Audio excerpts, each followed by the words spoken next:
guys, our host today is Oscar Navarro. He's a Marine, CPD, Chicago police officer.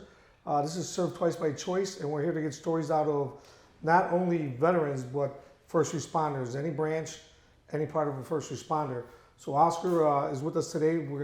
Me and Peter are gonna do a little conversation with him. So Oscar, you were born in Honduras. Tell us about that. I was born in Honduras. My parents migrated to New York City. I was about the age of 5. I stayed in Honduras with relatives, and I moved to New York in 1989, and I grew up in the Bronx. After middle school, my parents moved to Pennsylvania, where I went to high school. Okay, so you're a big Mets fan. No, not at all. You stayed Yankees fan? Yes, Yeah. die No. hard. I'm messing with Oscar because I've known Oscar for about 12, 15 years now. Yeah. Since he came to the 10th district, we were both working midnights together. So how was it growing up in Honduras? Do you remember anything as a... I don't have much of a recollection. The country was a lot better as far as crime and things of that nature back in when I was a child. I've been back a couple of times. The last time I went was about 10 years ago, and I really don't look forward to going on vacation there. No? No. Now, do you still have family back there? I do have a ton of family on both sides, mom and on my mother's side and my dad's side. Do you, people hear about different countries, they think about like a third world country. Was there poverty and stuff like that? Yes, there's a lot of poverty, a lot of a lack of employment, and from what I've been able to gather, now it's a lot worse. It's like now I think it's one of the top 2 or 3 worst countries in the world as far as violence goes and Really? and crime. Yeah. A lot of gangs then. Yes. Okay. Then would you move to Brooklyn? To the Bronx. The Bronx. Yeah. I keep confusing those two. I knew it was one of them. Yeah. So the Bronx, how was that? Growing up in the Bronx was a little bit rough. One of the reasons my parents moved to Pennsylvania was because there was a lot of gang activity by where we used to live. And they kind of saw the writing on the wall, so my dad decided to make the move to Pennsylvania. Moved to Allentown, a quieter town. That's where I went to high school. Pennsylvania? Yes. Okay. I didn't know that. I thought you always did in New York there. English. Did you speak English well as a kid or coming to? So I did not speak any English, but I was able to pick it up within, I want to say, 2 years. Within 2 years, I was pretty... Fluent with it? Yeah, pretty. I think one thing that happened, I remember when 4th and 5th grade, my teachers would always push me to go to all English classes, take all English classes, because I was picking things up at a faster pace. Okay. And I think that helped me learn the language a lot faster than most, for sure. So back in Pennsylvania, you were going to high school. Why the Marine Corps? So I joined ROTC. It was Navy ROTC in high school. And I met I call him like my dad outside of my actual dad. He's a retired Marine Corps Master Sergeant. His name is Borland, Stephen Borland, and he served in Vietnam. He was like a tank guy, and he's probably one of the best role models I ever. I still keep in touch with him. Like I said, he's like a father figure, and he taught me a lot about the Marine Corps and discipline, and I made the choice that I was going to the Marine Corps. It was either like end of 9th grade or beginning of 10th grade. So he sucked you in? Pretty much, yeah. No, but I just appreciated his discipline, the way he carried himself. I've always looked up to You made that decision early, huh? Yes. Yeah, yes. sophomore year or whatever. So you went in right at what age? 17, 18, or? I had just turned 19. 19. Yes. Right as soon I graduated high school, I decided to spend the summer, my last summer at home in 1999. I spent the summer and I left for boot camp August 24th of 99. Okay. Any sports in high school? Played a little soccer, but played about 2 years. 2 years? Yeah. So going to boot camp, you're 19 going to boot camp. Tell us about that. Obviously, it was, it's a slap in the face at first. You don't know what. I had no idea what to expect. I knew it wasn't gonna be a something easy. Take your head off for a second. So full head of hair, right? Yes. Go in Yes. there. Bzz, bzz, Yep. bzz. What was First that thing. like? Don't recognize anyone you were just standing with. Like, who's this guy? Exactly. Yeah. And I don't want to say there was anything really hard as far. I thought I would have a tough time being away from home. It's the first time leaving home. Thought I would be homesick because that's what I would hear people talk about, being homesick. But I don't know. I was fine. I had no problems with the move. And I guess I just looked at all the positive in it. And I have no regrets. So how many years you do in? What years were you in, and what year did you get out? So active duty, like I said, I went to boot camp in '99, and I did 4 years of active duty. I actually re-enlisted my last year on active duty, but my career planner at the time, they're the ones to handle your re-enlistment. He ended up dropping the ball. He never turned in my package, so there was nothing I could do. I had to get out. So after that, I was out from August of '03 until it was about February of '04. I heard about the 224, 2nd Battalion 24th Marines out of the north side here in Chicago. Okay.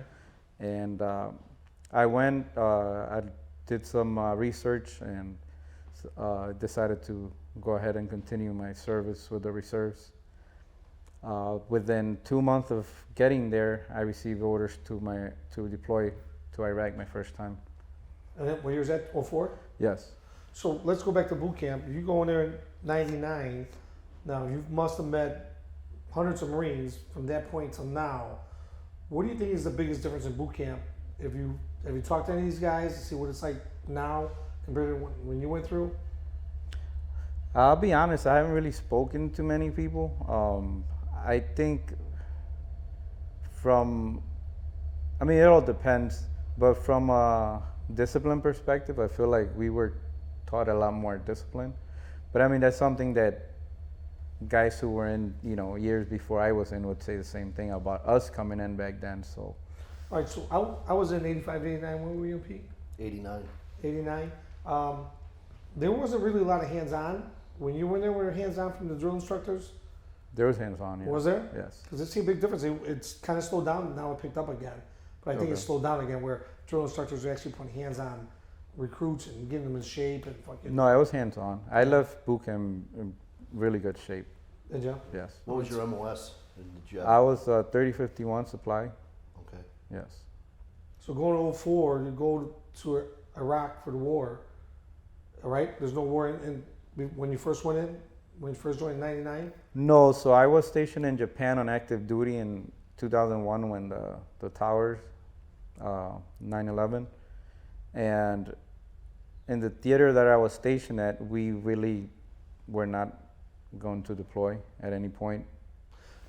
But because you're there mainly for Japan and North Korea and South Korea and all that, so Yeah. you're not really, whoever's stationed there, there were units who were being called out of there, like out of Okinawa, Yeah. infantry units out of Okinawa. How's that make you feel? Were you fucking angry?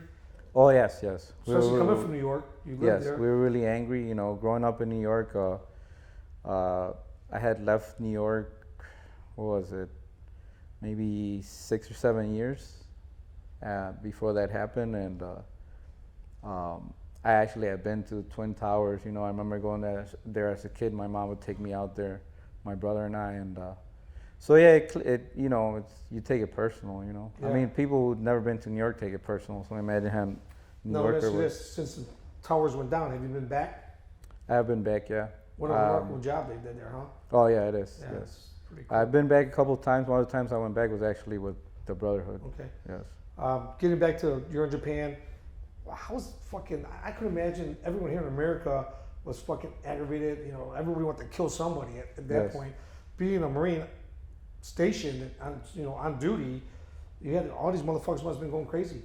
Oh yeah, it was rough. So for us, it bothered us a little bit more because we were actually at the E Club. I was stationed in Iwakuni at the air station, and we were at the E Club because they call it the Freedom Bird. Was flying out the next day, and one of my really good friends, it was his last day in Japan, so we were at the E Club, throwing back a couple. And I remember I was ordering drinks when the news came on, because over there it's at nighttime. So Yeah. So for the listeners that don't know what the E Club is, that's the enlisted club yes, where members, what's the rank and below that can go in there? Isn't it usually like so the E Club, I want to say, is E5 and below. E5 and below? That's Yes. their club, and anything Yes. above that's got their own club. Yes, the Staff NCO Club. The military doesn't like fraternization like that when it comes to drinking, so different clubs, they want to keep them apart. Yeah, so there's an officers club, there's a Staff NCO Club, which is the senior enlisted, and then you have the enlisted club, which is E5 and below, basically. Good drinking and a lot of fighting. That's what Right. usually happens. But was it the same way in the Army, Pete? Yeah, same thing. Same way. That's So what- the military is pretty structured the same way. Yes, yes. So you're there. You come back home when? You were there in 04 when everything. Well, you were there in 01, but 04 you came back and then you got deployed Uh, to Iraq. yes. Also, the reason why it hit close to home too, our friend who was leaving, his mom worked at the Pentagon, and I guess she took a little bit of broken glass from the Yeah. plane crashing there, and he couldn't get a hold of her for, I want to say, it was 3 or 4 days. Okay. Finally heard something. She was fine, but she was hospitalized. Wasn't that crazy? Like plane here, plane there. Everything's Yes, fucking going yes. nuts. And Yes, and the Pentagon, you're like, what the fuck? yep. And so, anyways, after 01, for some reason, anytime they needed volunteers in the Marine Corps, I always volunteer, like to go to different places. So I was asked if I wanted to go to do a assignment in Korea for 6 months. I volunteered. I ended up going to Camp Mujok, south side of Pohang, Korea. Now you were in Korea, right? Yeah. Do you know that base? 16 months, no. No? I was in the There are actually a lot of Western corridor. locals that don't know where Pohang is. Really? Yeah. And it's actually with the ROK Marine stream, the Okay. Republic of Korea Marines. So we would do a lot of training with them. And They're pretty hardcore, huh? oh yes, yes. Hey, because where was I? Indonesia or somewhere. We trained with some of their military or their police, whatever it was. And at first it was like real standoff, like, fuck, I don't trust you motherfuckers. Yeah. And they're probably thinking the same thing about us. Oh, fuck you motherfuckers, right? Was it like that with you guys at first? It was at first, but once we got to know them, we had like the camaraderie was. I mean, it was like just serving with Americans. That's how it was with us. We started trading shit, hats, and got this gherkin Yeah, knife. so they have this tradition where they would invite us. I think it was like a specific holiday. I don't remember what it was, but we would go to their boot camp, and they would pull some of their guys. We would all, have dinner, and they were actually allowed to drink. So we would all drink. I don't know if you ever heard of soju. It's the local. Beer? Was it No, it's not a beer. It's like a. like a sake It's like kinda? yeah, it's something like it's almost like rubbing alcohol. A lot of It's pretty Americans, strong, yeah. a lot of Americans actually get in trouble because A lot it's of sold in a 6-pack, and they think it's beer. So they pound this like Oh. it's beer, and it's actually like Yeah, it's stronger. It's yeah, they yeah. mix it up So with like soda and wine, and they call it jungle juice. So it's on all the I clubs. actually had to 'cause- take some because there's a lot of Camp Mujok's a lot of training from all over the Marine Corps. Marines come to train there, and a lot of these guys, don't know any better. They're just there for a couple of weeks training.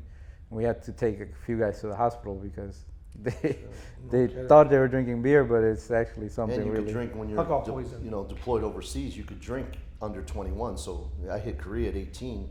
We could drink. In the States, you can't drink till you're 21. How on long the were you in base. Korea? About 16 months. 16 months. Yeah. Did you ever cross train with any other?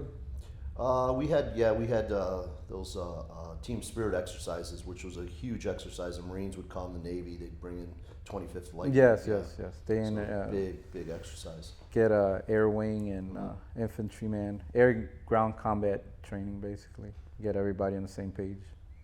Okay, so let's go to the war when you deploy there. So I was looking forward to going. Actually, I don't know. It's just in me. Like I couldn't. So once I joined the infantry battalion here in Chicago, Um, so I don't know if you know this, but when you join the reserves after active duty, you can leave whenever you want, right? You can, if they get orders to deploy, you can just say, I'm leaving. Really? Which some guys You could did. resign at any time. Yeah. Really, I didn't know that. Now, if you go straight reserve, you have to do 6 years. Like, there's no way around it. You Gotcha. can't leave before the 6 years. But if you do active duty time, I think it's at least 3 years. But the Marine Corps doesn't offer 3 years. It's all 4 and up. So, Oh, yeah. Used to be 2 at one time.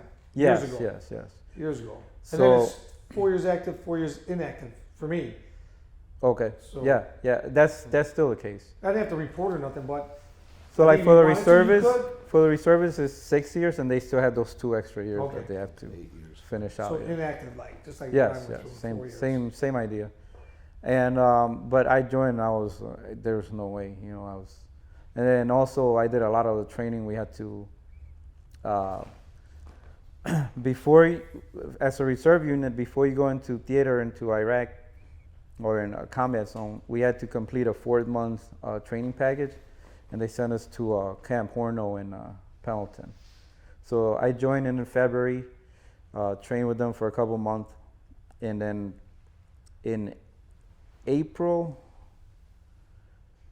I think it was in April of '04, we got the orders, and about a month and a half later, we left for Camp Pendleton, and we trained there until about middle of September, and then we flew into country. So it's a full workup for the training. Yes. Shooting, tactics, There was, movement, yes, all that kind of stuff. there's really no doing, like, obviously I'm part of the headquarters element, but there's really no doing your MOS. It was all training. Hardly any time off.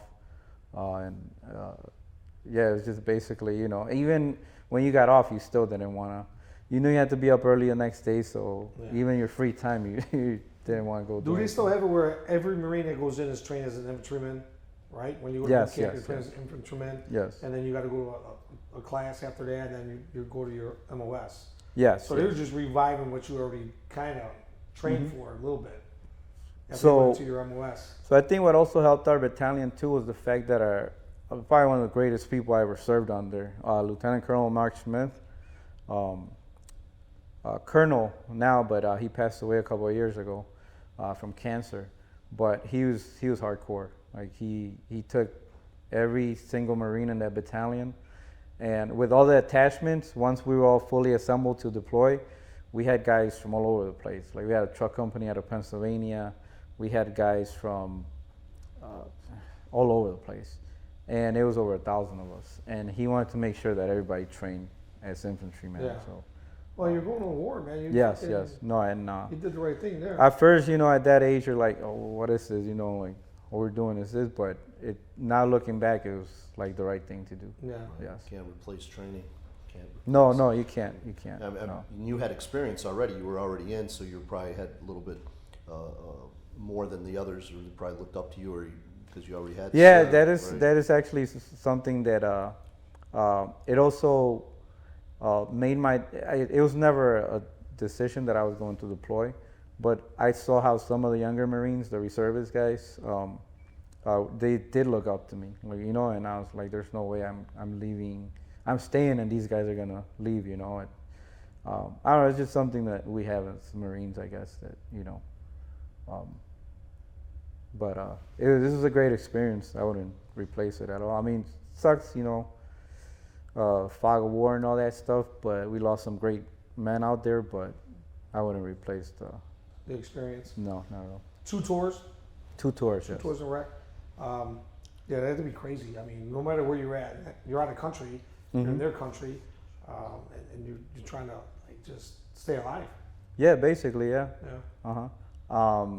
Because you did a lot of, I talked to you before, didn't you do a lot of security missions? So that was my second deployment. So, we came back in '05.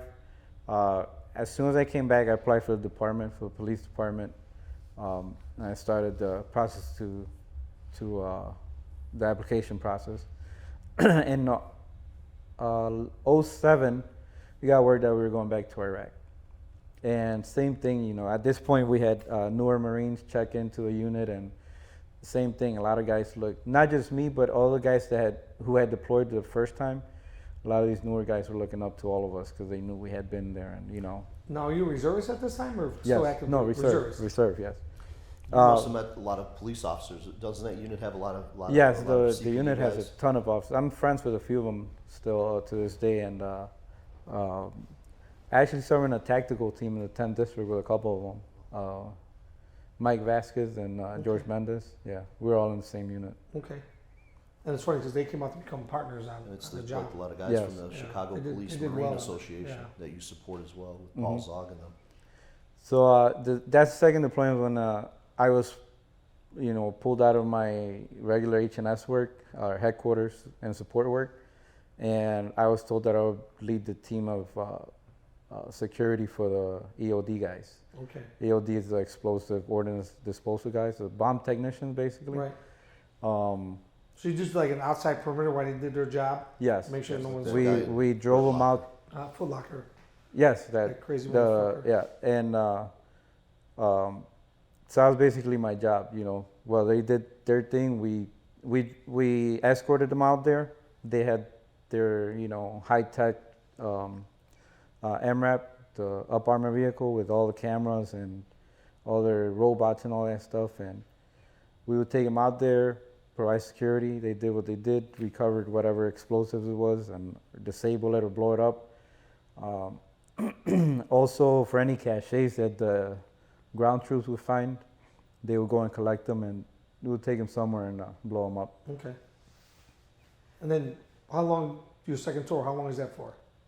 Each tour in country was about 8-9 months. 8-9 months? Yes. It's a long time.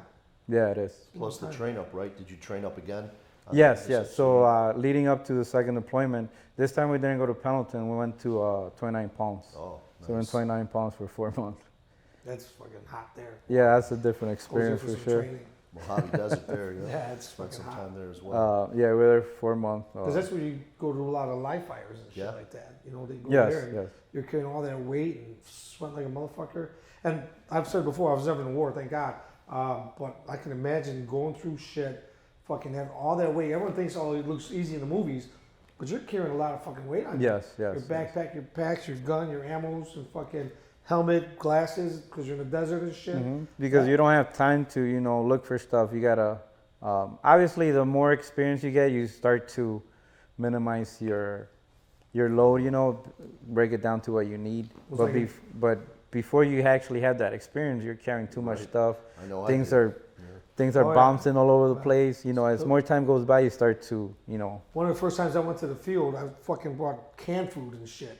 Oh, And we yeah, were yeah. supposed to get put down in helicopters, and then they said, "Oh no, we got to be over there, but the helicopters are gonna leave. We're gonna hike it." And I was fucking throwing cans out in the field. Shit was fucking heavy, but it was like the movie Platoon. Remember Yeah, when Elias, they were yeah. doing- Yeah, it was that's fucking, the you don't same. need this, you don't Yeah, need that. yeah. Get the fucking shit out of I there. had the same thing. Older guy came up to me, first team spirit. I'm out in the mud. Stuff's all falling. It was my first time I guarded. The guy's like, "What are you doing out here? Go over there. You don't need this. Don't need that." Same I mean, just the up armor vest. Like, I remember my first deployment was a lot lighter compared to the second deployment. The second Because of deployment, technology, or just the way the different vest jobs? was more advanced. It had thicker SAPI plates, Okay. one on the front, one on the rear, and then 2 to cover the sides. And then you had to attach all your magazine, your ammunition. So we didn't have all that. We had the flat jacket, and your shit had. Yeah, fucking no, belt. this was a way more advanced version of the flak jacket. Yeah. So just that alone, just your weapon and the flak jacket and the ammunition, like that alone, Right. that's a lot of weight right there. So We don't want to drudge on anything that you don't want to talk about. Is there anything you want to get out about while you're over there that we might have missed or didn't talk about? let me see. So we lost a total of 15 Marines. We lost one in Camp Pendleton, actually. Really? Like a, Rollover accident, yeah. The training. wow. He was the turret gunner on a Humvee, rolled over.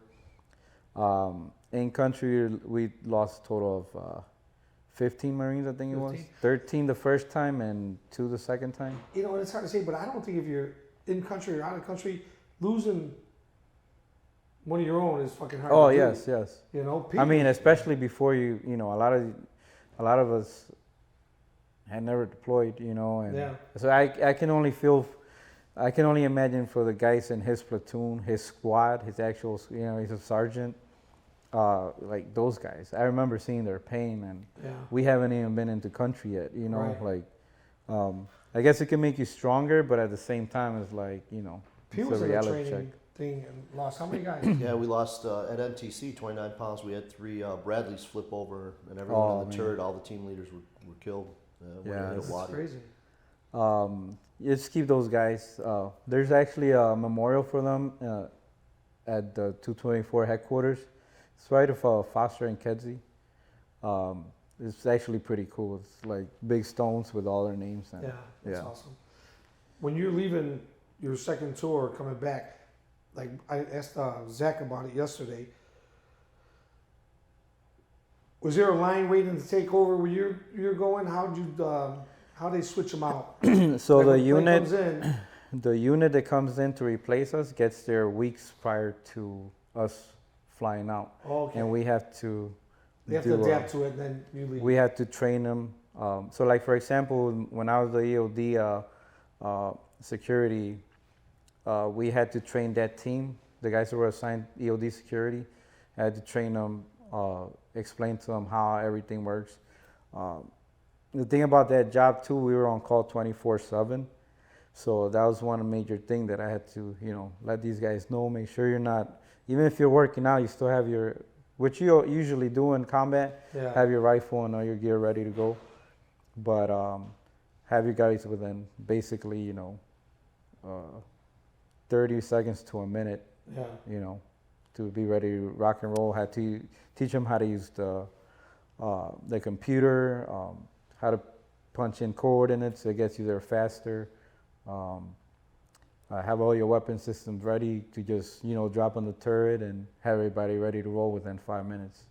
That's crazy. How was that feeling, knowing that okay, my relief is here?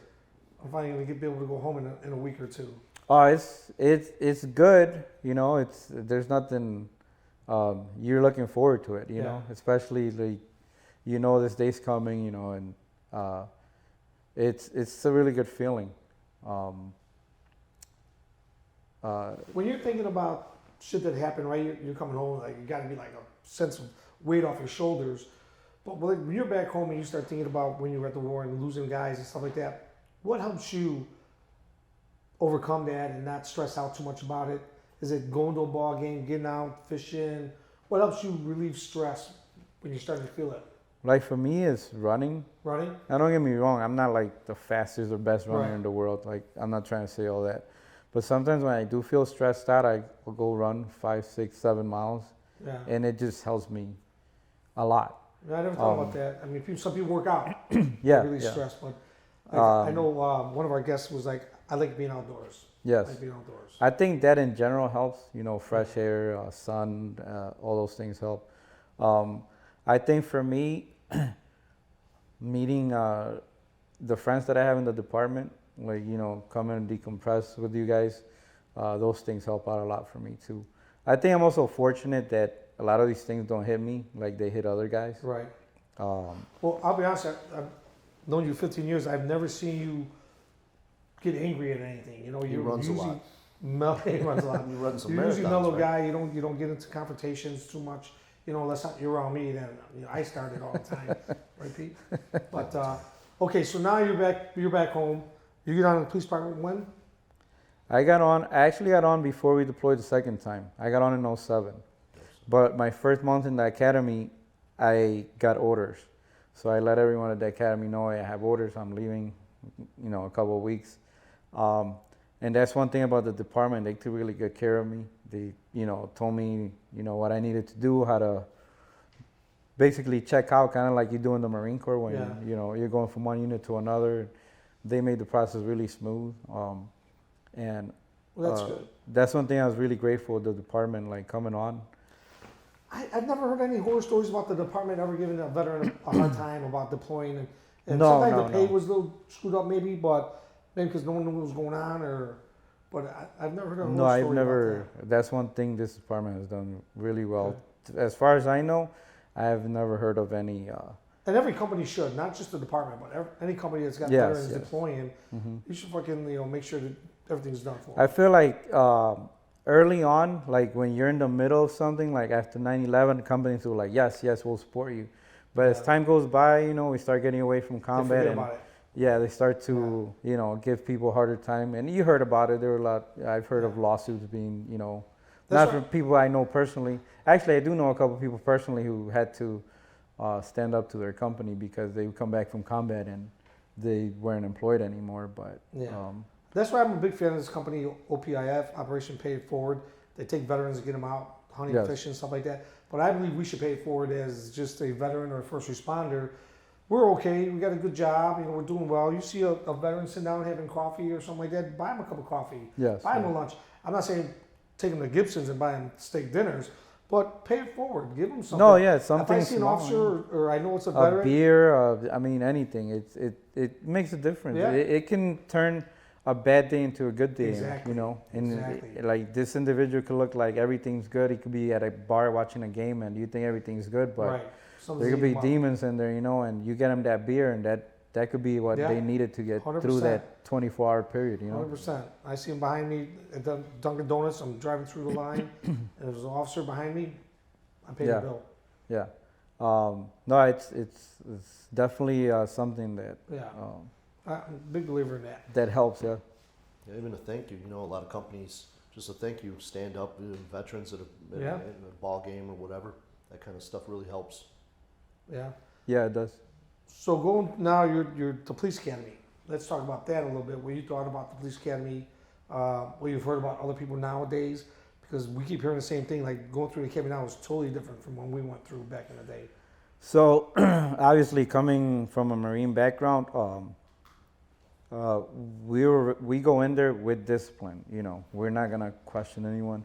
But what I did notice was a lot of the people coming from the civilian side, or young kids out of college, they would question a lot of things, and it wasn't like you're questioning something serious or you're being mistreated. You're just questioning, why are we working out?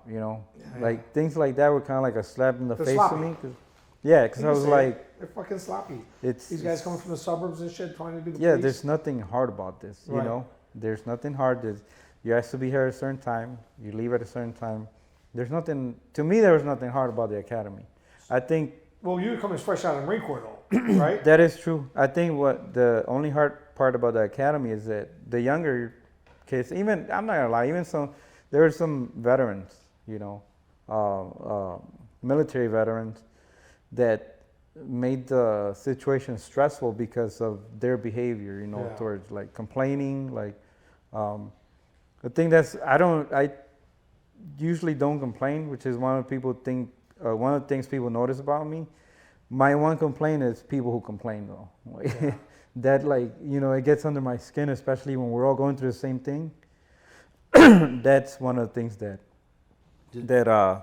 made the academy a little. Did other recruits look up to you, or did you help them out? You had obviously a lot of military experience, so They did. There were some guys that did look up to me. I remember when there's a former military. I believe he was both. He used to be a Marine and then former Marine and Army. I'm not sure if it was like reserve. I don't know how it works. But he wanted to be the class commander, I remember, and he ended up failing the power test, the first one. So Physical then he was fitness test. retreaded, and the class practically pushed me to be the class commander. What about you? Were you class Yeah, commander? no, I was assistant. We had but we took turns. Like there was a couple other military guys we had in the class. So when you ran and stuff, we did the cadence and stuff like that. Yeah, marching yeah. and For those who don't know, the Chicago Police Department is like a military-based run. Would you agree? Yes, paramilitary. Their class commanders is the guy that leads the academy class, and they always look for a military guy to do that. So my brother was on the job before me, and he's like, "Don't raise your hand when they ask you who's in the military. Don't raise your hand," because he didn't want me to have. It was a pain in the ass being a class commander. I don't It know if is you guys- because now you have more responsibility. right now you got to worry about everybody in your class. Yeah. You got to run and get the information, and so I didn't raise my hand, and the instructor was Sue Hennigan, and she must have knew that I was in the service She goes, there's nobody.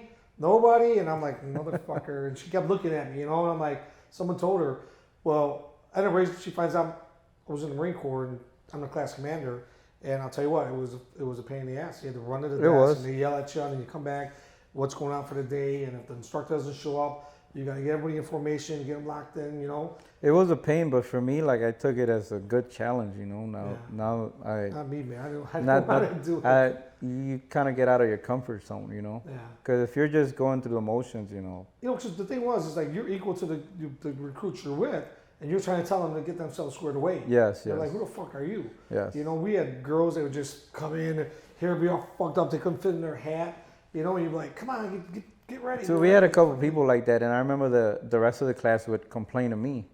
I'm like, I'm just like you guys, Right. I'm just here to, Was that the facilitate class next to me? communication.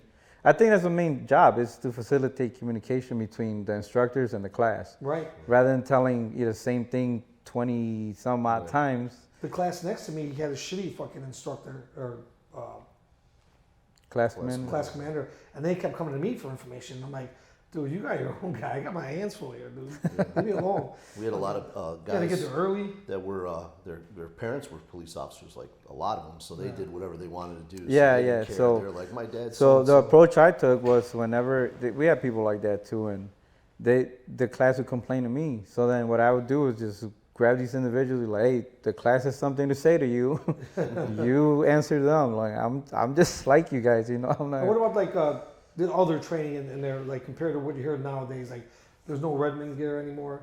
The Red Man's gone. Oh no, I think those things were actually beneficial. They were. They were. They took them away. Because you can't replace getting punched in the face with talking about it. And it wasn't like you were punching the face with bare knuckles. You had gloves on and stuff. Yeah, and you had gear the on, but it helps to ring your bell once in a while, put you back into reality. Like, this could happen to me. So I had a classmate whose dad was a police officer too, had family on the job, and I guess I hit this classmate a little bit too hard doing. I didn't think I did anything wrong, but this individual went and complained to their dad, and they were like, this individual was mad at me, upset over the fact that I punched him a little bit too hard. Next day, my classmate comes up to me and was telling me how, they explained that to their dad what happened, and the dad was like, I'm glad he did that. I'm glad he did that because you can't replace getting punched in the face Right. with talking about it. You have to experience Especially it if you're a at some female point. In the academy, you're used to like maybe a cat fight where they pull your hair or something. When you get hit by a dude, it's gonna rock you. And I was at first I was like, fuck, maybe did I overdo it, but it's part of the training. Like, I wasn't trying to be an asshole. I wasn't trying to be, someone I'm not. I was just into the training, Right. And I took the training, and I didn't want to lollygag, as we say in the Marine Corps. I wanted to take it seriously, and luckily that individual ended up, learning a good lesson, I Yeah. guess. You don't want that lesson to be learned Not on the street the first yeah. time. No, you might not have a second time. Definitely fucked No, you and up. even back then, training was a lot harder than it is now, from what I'm hearing. Yeah, I remember the But same thing. even back then, it was still easy. And and being in combat, I was on call 24/7. I couldn't go far. I had working out, running around basically our little compound, and I lifted a lot of weight, so I was in great shape coming back and starting the academy. Second time, I was in really good shape, so that helped me get through too. And Yeah. I think that's one of the reasons some of the people would look up to me. Yeah. So Oscar, you do a lot of running. You did the Marine Corps Marathon. How was that? Yeah, I've done 2 marathons. I ran the Chicago Marathon and the Marine Corps Marathon. I'll say the Marine Corps is a little more challenging because there's actually hills over there. Chicago is mostly flat ground. Okay, so you're going up and down. Where did Yes. you do that at the Marine Corps? Marine Corps Marathon's in D.C. Okay. Yeah, so you step off and I can't remember exactly where you step off, but it's right by all the memorials. So while you're running, you're seeing all the memorials. See the that's Capitol pretty cool. building, the Washington Memorial, all that. So that's got to help you with the run mentally. Oh yes, yes. Because I know when I used to run that you take your mind somewhere else, you don't feel the pain as much. Yeah, yeah. right? You're like looking at It the helps, Capitol, yeah. like, holy fuck. Like I did a lot of training running around Midway, and that I felt like that was rough because It sucks. You're just going around Midway. You know? Yeah, it's boring. It's 4 miles. Each wall is 1 mile, and that's Yeah. all you see. So I think this year I'm gonna mix it up. Maybe go run in front of by the lakefront. And So I never ran around Midway, but I used to walk around Midway. Oscar and I think it was Pete's idea to do the Cactus to the Clouds. Okay. I think he San originally Jacinto, brought it up. Yeah. Yeah. So when we started training for that, we would go to Swallow Cliffs. Yes. It's a big staircase, and then they have big trails in the back. So that's where we do our training. We had no hills or nothing No. to get used to go up on this big mountain. So I would walk around Midway a few times, just to do some walking. What year did we do that? So we couldn't do it the last 2 years, right? Because of COVID. Right. And then The we first did year, it the 2 years before that. So Okay. 4 years ago was our first 98, time. 97? Yeah, so you guys did it in Palm Springs, the San Jacinto. So you go up over 10,000 feet, it's like Right. 16 miles, right, or something? Yeah. Yeah, It was, I 10 think to 18 was the first 18. time. 18 miles? No, 2018. Oh, 2018. And 2019 was the second one. Okay. Doesn't seem that long, but it was that long. Oscar's the type of guy, like I was saying, pay it forward. He likes to help out. So in 2010, we created an organization called Brother for the Fallen, where anytime an officer is murdered in the country, we would send 2 officers. And Oscar went on many deployments for the organization here in Chicago. And as we grew, we started picking up other chapters. But let's talk about that a little bit. What funeral do you remember the most? What struck you the most? Giving back, because we give every family a donation, so it's kind of rewarding. You're paying your respects for this officer, plus you're trying to support the family a little bit. I think I'll always remember my first funeral was in a small town in Ohio. We all went. We drove down there, and it's.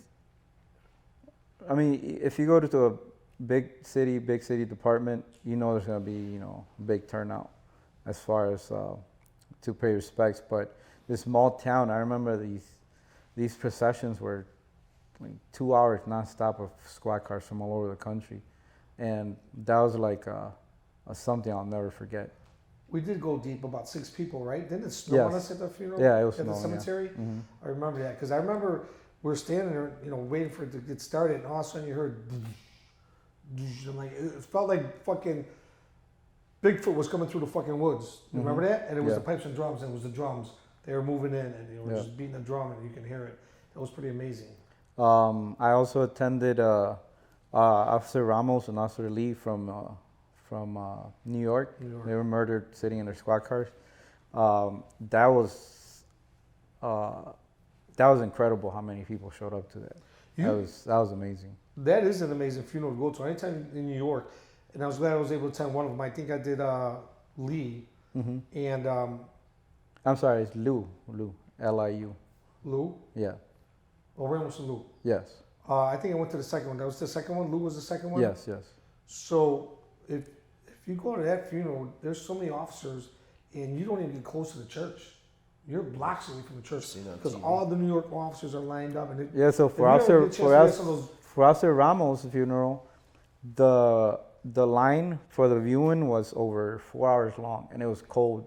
I remember my mom, because I was on vacation in New York at the time. My aunt lives there, and my mom and my grandmother drove in, and I had to tell them, you guys need to leave. Like, it's too cold, this is not good for you guys. I can withstand it a little more, I stood guard in cold weather for 8 hours at a time. Like, I know I can, so I actually, but it was pretty cool for them to come out and at least give it a shot, try to get in. But that was so long that if they would have let it go, I think they would have went all night long. So they got to the point where you were allowed to walk through the church, but you just walked through. Like, you couldn't stop and salute, pay your respects. You had to just walk through, because otherwise you would have been there all night long. Yeah. It was Rick insane. said, you were saying like the small towns, sometimes it's just in the gymnasium and they appreciate Yes. you. They Not do that they don't appreciate appreciate you at the big ones, Right, but in the little ones, they're there and you're coming from Chicago. And Right. you I always Yeah. put it like get all this. that. small towns don't have big cities that do big fundraisers or get a lot of money. Yes, yes. You go to a small department, maybe the first time ever they had an officer murdered, and here you're rolling in with not at first with 2 officers, but as the years grew, we brought on chapters. Now you're looking at 18 officers from around the country coming in that never would have went to that funeral, Yes. and we're showing up and we're all giving a donation to the family. They take that and they appreciate it very much. No, it's great. And like for me, for example, I'm not very good at like, communicating with family members who just lost someone. It's hard. So I feel really uncomfortable, but it doesn't stop me from, like, I still want to be there, that's because of our brotherhood, like the camaraderie that you get, you meet new people, people that you just met 2 minutes ago and you guys are talking like you've known each other all your whole life. Like the experience is just awesome, and to communicate with those people is especially the members of that department who just lost someone, it's a pretty cool thing. Yeah. So let's go back to Catches Clouds, and then I'll get one final question to ask you. The first time we went up, I was the oldest guy. There's Billy Goat and the other Billy Goat. I went with Ray Serrato. We trained together. We did a lot of walks. We made sure we did a 20-mile walk before we went up there. We got lost. Remember the first time? We did, yeah. Well, it's not easy. No. People don't know. It's a bunch of switchbacks. There's no trail. Nothing's marked. And you have to do it at night, Yeah. because Yes. you go during the day, the desert's going to eat you up. And you're supposed to follow these little dots on the brick. And we thought we were following them, remember? Yes. And we kept going down, and I kept saying, I don't think we're going the right way. And we're like, yeah, we're going the right way. And then finally we got to the point like, no, this ain't the right way. So we turned around. Got to it was a shorter trail. We Yeah. got to the end of that trail. It's a turnaround point. I said, yes, we're definitely on the wrong trail. Yeah. When I So, called the shit, go ahead. But it was an hour away. About an hour away, yeah. We were lost for an hour, so now you have to get back in the trail for another hour. Right. And I was gassed a little bit. I thought I was in decent shape, but I'd be like, hey guys, give me 15 seconds. Just 15 seconds. Catch my breath. And they were cool. They let me do it, because every so often we stopped, had a little snack, a little water, enjoyed the view, which was amazing, and then we'd carry on. And then we got to the, remember they said, go for the fucking big light? Yeah, It's the ranger station? Yeah, the And peak, the first plateau. that motherfucker was flat. We're like, yeah, we fucking did it. Get to the ranger station, we got patches and coins, giving to the rangers. They go, where's the peak? We're almost there. They're like, oh, you got another 12 miles to go. We're like, what? It was 12 6. more miles? Six. They don't Six, even- well, 6 up, 6 down. Yeah. You have 6 miles, but then you get there, you take pictures, and now you have to climb down Yeah. 6 Yeah, miles. when I called them up, we were preparing for it and reconning it, and they didn't even give, they didn't want you to do it. The rangers and the sheriffs there, they're like, no, we don't want you to go up there because they get a lot of people they have to rescue. You can't- Yeah, it's like one of they categorize it anywhere from the 5th to the top 8 hardest hikes in the country. Yeah, then- so there's no easy way down. If you're hurt or if you're down, like, you have to get medevac, air Yeah, medevac, yeah. I think. So And that's why you got to go at night so you don't get caught during the desert. Then we do it again, and now there's like 9 of us, right? 10 Yes, of us. It was, I was out of shape. I should never did the hike. I mean, I went to Hawaii a couple weeks before that. Thought I was going to train in Hawaii, never did it. Came back, did the hike. I was gassed. I kept having to stop. I finally got to the plateau we were talking about, the ranger Yeah. station, and one of our guys pulled a groin muscle. He couldn't do it, and he says, "No, I'm done." And I give him credit. He trooped it out to get to the top. Yeah. And then I'm like, "Oh." That was tough. That's tough. It's tough if you're just fine. Imagine it with an injury. We had a rule that no one gets left behind. Someone goes down, somebody sits with them, the other guy goes forward. So I go, I'll stay back with them. And the sad thing was, we had Pete Brownell with us, who's big, the owner of Brownell's weapons accessory company, and I let him down because it was my invite to him to bring him there. Yeah, yeah. And he was a champ. He strolled right through it. So I called him this year. I sent him a text. I said, listen, we're doing it again. I promise you I'll be in shape. So October 14th is the day we're supposed to go back up again. It'll be my last time for sure. Yeah. Our last time for sure, but I will be in a lot better shape. And Pete Brownell's a big supporter of the Brotherhood and Yeah, for veterans. for sure, For you. for sure. Yeah, no, and he was awesome doing that, man. Yeah, he did it like it was nothing. I don't know. I'm dying, and he's just strolling along. I wanted to explain the reason why you had to walk down 6 miles is because that's what the tram is, to take you back down to Right. Right. So to civilization. civilization. So my final question for you, Oscar. We got viewers. They could be civilians. They could be young officers coming out of job. They could be young Marines, Army guys going in. You came from like a poverty country, made it through the Marine Corps, the police department. You're doing stuff that's amazing, the marathons. What bit of advice can you give them that would maybe fucking get them through that rough time, or you know what I'm saying? Oh man, it's a tough question. I guess the advice that I could give is just, I think number one thing is be respectful to other people. You know what I mean? I feel like that's one thing that kind of gets people off track. Like, you know, a little bit of disrespect. Like the things that I saw in the academy coming on, you know, I was like, how you're here for a job, and some people were actually being disrespectful to the instructors. I'm like, I never saw things like that. I think stay in shape, you know, eat healthy. Those things help out a lot. What else? Education, always educate. Training, you know, I know Pete's huge on training. Yeah. You can't replace training with reading books. I mean, yes, you need that, but you also have to go hands-on and, you know. I believe in that too.